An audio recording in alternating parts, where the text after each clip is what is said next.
We're going to be approaching a Latin groove, and the rhythm is the most important thing on this because we're just going to sit on one chord, a D minor chord. Very elementary at first. And I'm going to show you what to do with both hands, both in your staccato and your down-up strokes and string groups that you should be playing and things like that. But let's start with chart number 1, which would show what you'd encounter on a gig or at a session.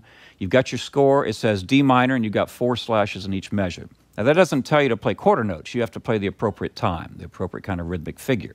And you have to come up with that in most cases.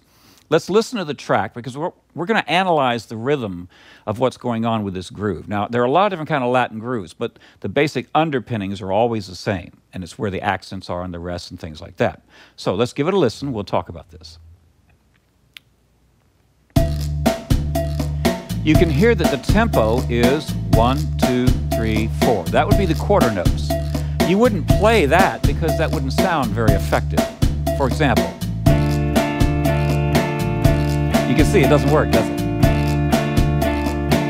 So the next level or tier of rhythm would be eighth notes, where you're doubling the speed, where you're going 1 and 2 and 3 and 4 and. And I want you to notice how I count it very crisply.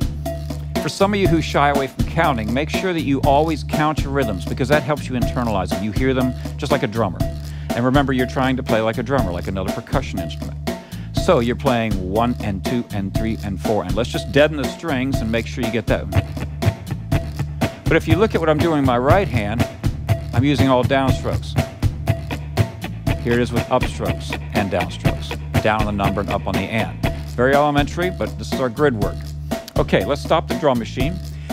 And I'm going to give you some examples. I've actually tabbed them out where we're just playing a D minor chord. And later on, we'll advance the chords to some extended versions and different things. And these will be our templates for rhythmic ideas. And by no means is this an exhaustive list of all the different rhythms you could play over this track.